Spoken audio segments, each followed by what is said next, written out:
Oi, gente. É um prazer encontrá-los aqui no Mercado mais uma vez para tratar hoje de um tema bastante complicado em termos contemporâneos. Vem falar conosco é o Caio Carvalho. Caio Carvalho é uma figura conhecida, uma liderança importante do agronegócio brasileiro. O Caio preside a BAG. É já na sua segunda versão como presidente da BAG e com um comando importantíssimo com a preocupação da inserção internacional do Brasil, sobretudo na área comercial. O Caio está acabando de voltar agora de uma reunião na OMC, Organização Mundial do Comércio, lá em Genebra, em que ele constatou, e é isso que ele vai contar para nós aqui agora, uma tendência a um neoprotecionismo, a uma volta ao protecionismo agrícola de alguns países importantes na global. Então vamos tratar desse assunto aqui agora. Caio, tudo bem com você, meu amigo? Tudo tranquilo? Como é que foi de viagem? Tudo bem? Um prazer, Roberto. Bem, muito calor. Foi ótimo. Então tá bom. Caio, conta pra gente, o que foi essa 12ª Conferência de Ministros da OMC? O que ela objetivava, qual era o tema e como as coisas foram tratadas? Por favor, Caio. Roberto, obrigado pela oportunidade. O que vem caracterizando nos últimos, desde a pandemia e a fragilidade da OMC, é que alguns dos países importantes passaram, de alguma forma, a agir de uma forma muito diferente. Começa pelos Estados Unidos, que praticamente no período Trump desembarcou da liderança que tinha nisso, infragilizou a OMC, e para o Brasil e para muitos países emergentes a OMC é essencial. E o que aconteceu? Nesse período, vamos falar de praticamente 3 anos, você passou a ter mínima participação, digamos assim, desses países, e países que até então são importantes, mas ganharam uma expressão muito grande. Por exemplo, foi a Índia, que passou a expandir subsídios de uma forma impressionante. Quer dizer, os dados da Índia, Roberto, por exemplo, ela tá subsidiando o país, esse ano ela fecha 45 bilhões de dólares de subsídios à agricultura, muito maior que os Estados Unidos, muito maior que a União Europeia, muito maior que a China.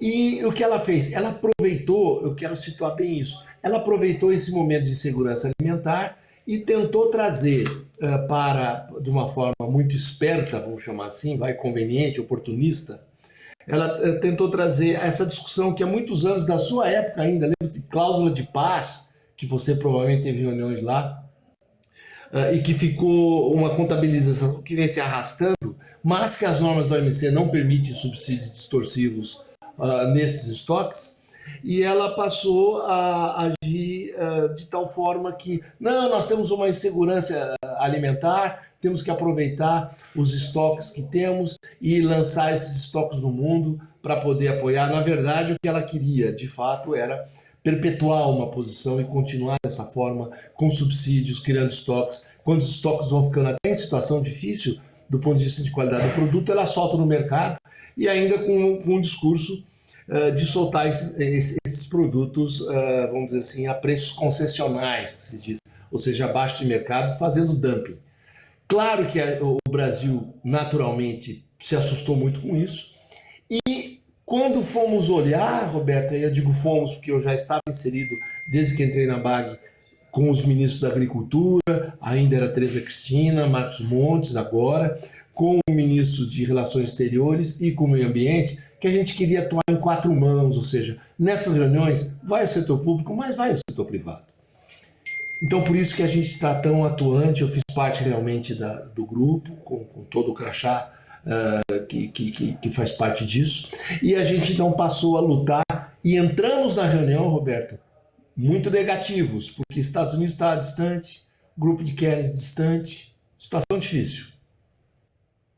Quer dizer que o tema que está tratando é o seguinte: a Índia trouxe a discussão para a 10ª reunião do ministro da OMC a ideia de subsidiar estoques estratégicos para... Essa era a proposta.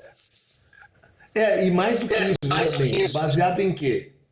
Primeiro, nos estoques enormes de arroz que ela tem, que está arrebentando uma série de países exportadores de arroz, nos estoques de trigo enormes que ela tem, e açúcar, Roberto, veja bem, a Índia, que era importadora, exportava 500 mil toneladas, importava 2 milhões, enfim, quando vinha...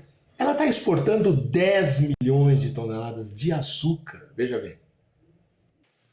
Caio, uma primeira pergunta para você. Como é que foi a proposta da Índia, baseada fundamentalmente em estoques públicos subsidiados, inclusive para exportação?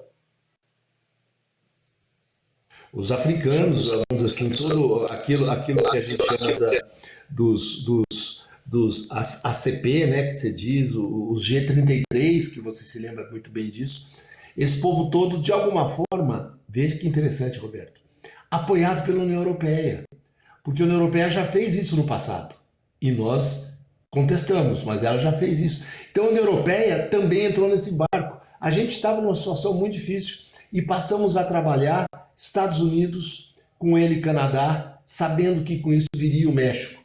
Ganhamos o apoio de um grupo que você ajudou a montar, que foi o Grupo dos Produtores do Sul. Todos fizeram correspondência aos seus presidentes, inclusive nós, para o presidente Bolsonaro, explicando a situação. Ganhamos o apoio desse pessoal todo, de tal forma que na América Latina nós tínhamos essa evidência positiva, veio a Colômbia também, enfim. Aí nós tínhamos que ganhar Estados Unidos, México. Aí foi um jantar, conversas, Estados Unidos veio a bordo, apoiou, o México apoiou, opa, já tínhamos tamanho para peitar essa situação. E foi um sucesso, Roberto, foi um sucesso. Como é que foi o grupo de Cairns para a Austrália, Nova Zelândia, etc.? Então, iniciou frio, meio distante, mas depois veio a Austrália, também apoiou. Mas o importante é que até a carta que fizemos aos presidentes da República dos países aqui, e também os Estados Unidos fez para o Joe Biden, ficou claro que eram os americanos produtores que estavam lá. E ficou claro que os Estados Unidos não tinha posição. Então, foi trabalhoso, mas o setor privado americano, canadense, nós pelo lado brasileiro, os produtores do Grupo do Sul e também a Austrália posteriormente entrando no jogo, com o México, isso trouxe à tona essa evidência. É impressionante como a Índia atuou de uma forma estratégica e aproveitando o vazio. Os americanos até perguntaram por que isso estava acontecendo. E a resposta do Alexandre Parola, um grande negociador, Roberto, um grande embaixador, que fez a negociação pelo lado brasileiro e liderou isso tudo. A grande resposta foi o seguinte: em política não há espaço vazio. Se vocês americanos saíram, ou chineses ou indianos vão entrar. Ô Caio, esse tema dos estoques é um tema recorrente no mundo inteiro, né? Sobretudo estoque de governo. O argumento de que ter estoques é uma garantia de segurança alimentar para o país tem uma certa inconsistência, porque perturba o mercado. Se um governo de um país tem muito estoque pago pelo governo e de propriedade dele, o mercado sabe que tem um estoque. Isso perturba os preços. O mercado não se move esperando que o governo solte os esportes, libere os estoques, então perturba o mercado. Agora, o caso que você está citando aí da Índia era mais grave, porque não só era um problema de soltar estoque, mas exportar os estoques subsidiados. Então era muito mais grave, né, Caio? O impressionante é que, imagina, Roberto, a Índia hoje é a maior exportadora de arroz do mundo, você acredita nisso? E é a segunda maior exportadora de açúcar do mundo. Então, mas eu vi recentemente, Caio, que a Índia vetou exportação de trigo. Estava nesse contexto também? Na verdade, era um contexto meio de faz de conta, e ela disse que iria colocar, vamos dizer assim, como parte do processo negocial, para uma abertura histórica, ela abriria as exportações para ajudar o mundo. Sabe, Roberto, tem uma coisa, para você ter uma ideia, no meio da reunião, eu saí correndo atrás do Marcos Montes, porque eles estavam tentando fazer um contrato via Narendra Modi com o presidente Bolsonaro para ver se amenizava a posição negociadora nossa. Você falou uma coisa muito importante no começo da nossa conversa aqui. Você falou que a OMC vinha perdendo protagonismo, sobretudo por causa do governo do Trump. Trump tirou juízes da OMC, a OMC foi ficando cada vez menos importante no cenário global. E você fez uma frase que me pareceu fundamental. É importante para os países ter equilíbrio na área de comércio. Então, a pergunta é a seguinte: a tua visão, terminada a reunião, nós sabemos que a reunião, qualquer decisão tomada na OMC, tem sempre por unanimidade. Então, vocês conseguiram lá, você, o Marcos Montes, o ministro do Internacional, conseguiram trazer para o nosso lado Estados Unidos, Canadá, México, Austrália e outros países importantes da América do Sul também. Muito bom. O resultado foi possível. Mas a pergunta para você é o seguinte: existe no horizonte algum tipo de preocupação em relação a esse neoprotecionismo voltar? Com novas teses, com novas propostas? Perfeito sua pergunta, e é a grande dor de cabeça, né? Vamos dizer assim, a gente percebia nitidamente o posicionamento da Europa gelada com relação a isso, e ao mesmo tempo, uma das coisas importantes do processo negocial é que no final o Brasil apoiou a medida, sim, mas para quem? Para os 71 países pobres. Eles podem, eventualmente nesse período, fazer coisas assim, de tal forma que tira os grandões da jogada. E aí, digamos, aquela posição arraigada dos pequenininhos com a Índia ficou, obviamente, muito menor, porque perceberam que a posição do Brasil não era uma posição radical, era uma posição flexível, né? Agora, continuando, o que a gente observou é que a ausência da OMC de atuação e de ter o juízo arbitral é que está trazendo essa loucura toda. Então, durante a reunião, já começamos a conversar com os Estados Unidos, Canadá, uma proposta brasileira de reformulação, de remodelação da OMC, de tal modo a que ela siga, digamos assim, trazendo equilíbrio para a situação global.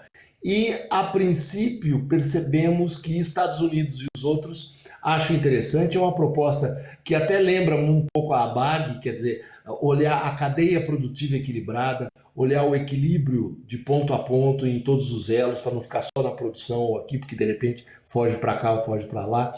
Então é uma proposta apresentada rapidamente pelo Parola, mas com uma base de já existência de amadurecimento. A diretora-geral gostou muito da ideia, de alguma forma ela apoia a posição brasileira desde o início, e o fato do Brasil buscar uma solução permanente, atendendo os chamados países vulneráveis,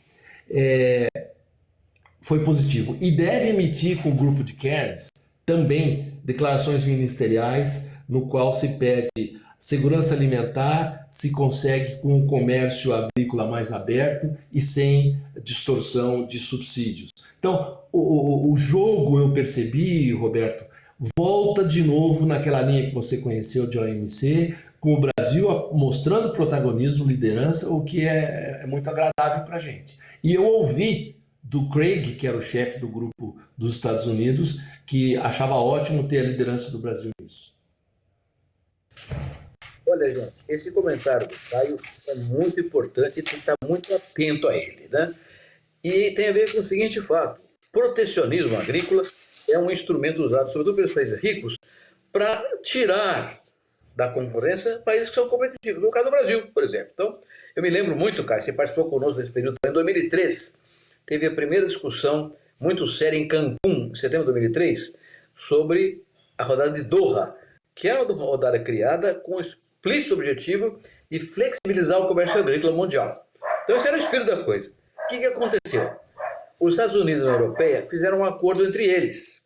Esse acordo foi veladamente apoiado pelo diretor da OMC na área da agricultura. Resultado, nós fomos a Cancún com quase com uma derrota montada, em que Estados Unidos e Europa já tinham organizado um projeto que nos vaginaria no mercado por 20 ou 30 anos. E que nós fizemos, nós do Brasil? Nós montamos um programa lá no Ministério da Agricultura, eu era ministro na época, chamamos o pessoal da CNA, da OCP, da academia, e montamos um plano frontalmente contrário a esse acordo europeu e Estados Unidos. frontalmente contrário. E levamos esse plano para Genebra, cujo embaixador brasileiro era o embaixador Seixas Correia. E quem organizou todo o processo escrito foi o embaixador Clodoaldo Guenei, que era um craque nesse assunto aí. Então, esses dois embaixadores, Clodoaldo Guenei, nos dois escreveu o texto, e o texto foi enviado a Genebra para o Seixas Correia, que negociou com outros países, inclusive alguns, você falou aí, Canadá, própria Austrália, Nova Zelândia, Argentina, Colômbia, e criou-se então o grupo dos 20 da OMC na área de agricultura. Fui pessoalmente com o ministro Celso Amorim, discutir com o embaixador Derbez, que era o chanceler mexicano, presidente do Congresso, de Cancún, da OMC, em 2003, para convencê-lo a colocar o nosso papel, nosso texto. E ele não queria, porque ele estava debaixo da pressão americana e europeia contra os países presentes nesse caso. Finalmente, foi tanta pressão que fizemos que ele acabou concordando. E com esse fato, nós neutralizamos o acordo União Europeia-Mercosul, que teria sido uma tragédia para todos nós. Eu me lembro perfeitamente que o representante dos Estados Unidos, Bob Zoellick, e o da Europa, que era o Francisco Pascal Lamy, ficaram muito irritados conosco, no Brasil, muito irritados, e passaram a bombardear a gente duramente. Mas foi a nossa sorte ter insistido com esse processo e impedir esse acordo entre a União Europeia e o Mercosul. Então, sabe o que está contando agora, Caio? A Índia, nesse processo, com apoio de países menores, tal coisa, nada mais é do que uma volta ao futuro. Nós estamos sempre olhando coisas que acontecem na área do protecionismo agrícola. Só que você está me contando uma coisa importante. Há uma disposição de reformar o OMC, porque a verdade é essa, Caio. O ONU, FAO, OMC estão perdendo protagonismo no mundo. Então, uma reforma do OMC é muito importante. Você acha que, então, caminha na direção que o embaixador Parola propôs? Esse é um ponto importante porque, Roberto, essa quebra, de alguma forma acentuada, do processo de globalização, com a chamada fragmentação, com os populismos emergentes para todo lado, veja as últimas eleições aqui na América Latina, e uma tendência que é global, não é uma tendência localizada. O que foi bacana e importante na discussão foi, digamos assim, foco na importância do multilateralismo e que ele é fundamental com a OMC viva e atuante. E aí eu fiz um comentário, sabe, Roberto, até me lembrei de você, mas eu fiz um comentário na mesa de negociação que a gente teve num jantar, que o difícil para mim era aceitar os meus amigos disputarem com o tesouro indiano e não com o agricultor indiano. E perguntei para os norte-americanos que estavam na mesa se eles gostariam de fazer isso, porque os nossos colegas da Flórida, que são meus amigos de fato, canavieiros, mais os da Louisiana, que são meus amigos, e mais os produtores de beterraba do norte dos Estados Unidos, já estavam pagando, estavam sofrendo essa pressão e iriam sofrer também. Portanto, nós estamos falando de uma commodity das mais antigas que está passando por isso. Imagina o risco de outras commodities para países como Estados Unidos e Brasil. E aí passamos a discutir essa coalizão Estados Unidos e Brasil, fundamental para que a gente voltasse a criar condições para uma OMC. Agora, eu ouvi algo problemático, viu, Roberto? Uma confissão na mesa, tipo, o problema é que nós não temos um governo com posição, dito pelos americanos, que é a realidade que nós estamos sentindo nos Estados Unidos hoje. Ô, Caio, isso que está dizendo aí realmente é muito relevante, né? Com o fim da guerra lá na Ucrânia, a invasão da Ucrânia pela Rússia, com o fim da pandemia, com essa travessia que fazemos hoje no mundo inteiro de uma economia tradicional para uma economia verde, estamos em cima da ponte da travessia, tudo isso vai mudar bastante o mundo contemporâneo, na área comercial, sempre sob a égide da descarbonização, que é a palavra de fé hoje do mundo inteiro. Descarbonizar as economias em todos os níveis. Isso tudo, Caio, a tua fala terminal e agora foi muito importante, porque mostra uma nova forma de globalização na economia, provavelmente com um Ocidente muito rico, mas sem liderança. Não tem uma liderança importante nos Estados Unidos, na Europa, nenhuma liderança que destaque o processo, e com a fraqueza das instituições multilaterais, que são basicamente criadas pelo Ocidente. Então, de um lado, nós temos um Ocidente rico, mas sem liderança, e com as organizações multilaterais perdendo protagonismo. Do outro lado, a Ásia, com a liderança da China, obviamente, que tem projeto, tem objetivo, tem direção, tem estratégia, né? e que cria realmente uma dificuldade muito grande para o mundo. E nós, Brasil, que somos nós? Nós somos um país do Ocidente, portanto, na área de influência desse grupo mais pobre, mas sem representação universal, mas dependendo muito da Ásia, sobretudo da China, na área comercial. Então, nós estamos vivendo um processo, Caio, que vai nos levar a uma discussão muito grande de riscos e de oportunidades. Então, preciso estar muito atento a isso. Então, eu queria perguntar, você vai encerrar nossa conversa aqui, Caio, uma pergunta para você. Nós vamos ter o Congresso da BAG agora, logo dia 1º de agosto, daqui a pouco, né? Daqui a um mês. É um congresso que tem uma importância central num ano eleitoral. Um ano que talvez seja a eleição mais importante da história contemporânea do Brasil. Eu te pergunto, esse assunto, Caio, é um assunto a ser discutido no Congresso da BAG? Obrigado de me dar essa chance, Roberto. É o grande tema. O Congresso da BAG será sobre geopolítica e o agro. Em síntese, o agro é a geopolítica brasileira. E o mundo precisa do Brasil, independente de qualquer coisa. Não dá para fechar as contas. Acabou de sair um trabalho agora de FAO e OCDE que você vê nitidamente isso. Quer dizer, com todos os problemas, segue dependendo muito do Brasil. Mas, então, nesse congresso nós vamos ter o Parola, num debate sobre como é que está isso, como é que está o multilateralismo. Por exemplo, Roberto, uma discussão vai ser importante. Um dos pontos que nos ajudaram foi o fato que Brasil, Guatemala e Austrália ganharam da Índia na OMC para ela parar de subsidiar. Ela recorreu no vazio, pegou muito mal para ela. O que é o vazio? A falta de juízo arbitral. Ela recorreu no vazio e ficou muito ruim para ela. Então, eu digo, o nosso grande pedido para os Estados Unidos foi nomeie logo os árbitros, para que a gente comece a reconstruir isso. Então, a gente tem essa esperança. Então, nós vamos debater isso com muita intensidade, junto com tecnologia, como você disse, que está mudando o mundo numa velocidade impressionante, e que, de alguma forma, essa tecnologia rompe as barreiras que a gente chama de barreiras de países, isso tudo é rompido pela lógica da tecnologia, e nós vamos discutir isso olhando para, digamos assim, o que serão as eleições no Brasil, onde inclusive um painel que a gente fecha com ex-ministros e com o ex-presidente Temer para debater um plano de governo, o plano e ideias que inclusive você vem coordenando esse debate, e aí a gente então vai aproveitar para nessa discussão final rever a posição toda da geopolítica que discutimos com os diferentes agentes, a questão ambiental, quanto que isso pesa, por que é fundamental. Então vai ser um dia muito intenso e eu estou com muita esperança que a gente vai ter um grande apoio. Parabéns, cara, muito importante essa conversa, muito importante. Aliás, esse estudo que você citou da OCDE e da FAO aí, está dizendo que no futuro de médio prazo os preços agrícolas vão cair muito, né? Então a nossa participação no Senado tem um horizonte também de perda de renda. Então é muita coisa para a gente conversar, ficar de olho aberto, não ficar esperando que os outros resolvam. Nós temos que tomar posições claras, definidas com estratégias nacionais muito objetivas. Caio, muito obrigado, viu, Caio, pela sua participação aqui no República Agro. E eu vou ficar muito atento ao Congresso da BAG. Eu vou pedir para você uma coisa. Depois do Congresso da BAG, eu vou fazer uma outra reunião conosco aqui, Caio, para você avaliar o resultado do Congresso, como é que as coisas evoluíram positivamente ou não no cenário global. Combinado, Caio? Ótimo combinado, vai ser um prazer. Inclusive o Parola chegando antes, eu quero contactar você para a gente ter um papo juntos. Ótimo. Muito obrigado, Caio. Obrigado, boa sorte, bom trabalho aí. Eu que agradeço a vocês e a você em especial.